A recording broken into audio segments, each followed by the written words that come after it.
বিধানসভায় কিছুক্ষণ আগেই নতুন 6 বিধায়ক তারা শপথ গ্রহণ করেছেন এবং শপথ বাক্য পাঠ করিয়েছেন রাজ্যপাল।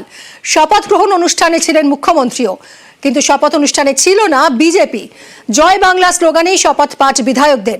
পুরনো সংঘাত ভুলে বিধানসভায় বোস মমতার সৌজন্যের ছবি ধরা পড়ল। উত্তরীয় পরিয়ে রাজ্যপালকে স্বাগত জানালেন মুখ্যমন্ত্রী নিজেই। কথা বলবো আবির আমাদের প্রতিনিধির সঙ্গে।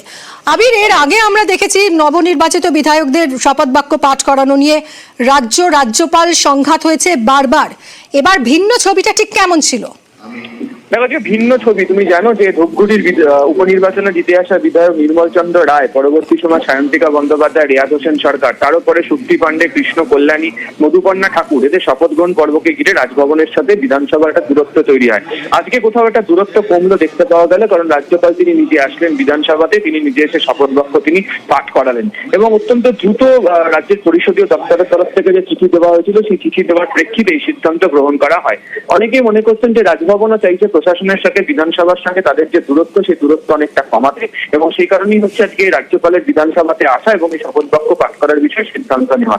এর আগে বারবার ধরে রাজ্য সরকারের তরফ থেকে বা বিধানসভা সচিবালয়ের তরফ থেকে রাজ্যপালকে বলা হয়েছিল যে যখন অধিবেশন চলছে তিনি সেই সময় এখানে আসুন, এখানে এসে অধিবেশন কক্ষে তিনি শপথ বাক্য পাঠ করান বা তিনি কোনো ব্যক্তিকে মনোনীত করুন, কিন্তু তিনি বারবার ধরে রাজভবনেই শপথ করানো হোক এই বিষয়ের আবেদন তিনি রাখছিলেন, যে কারণে জটিলতাটা ক্রমাগত বৃদ্ধি পায়। ফলে আজকের যে অবস্থা, যেখানে রাজ্যপালের আসা শপথ বাক্য পাঠ করানো এই দূরত্ব কমানোর একটা ইঙ্গিত বলে মত রাজনৈতিক মহলের। সঙ্গে থাকো আবির। পশ্চিমবঙ্গ বিধানসভা সদস্য নির্বাচিত হইয়া আল্লাহর শপথ করিতেছি যে বিধি দ্বারা স্থাপিত ভারতের সংবিধানের প্রতি আমার নিষ্ঠা ও আনুগত্য পোষণ করিব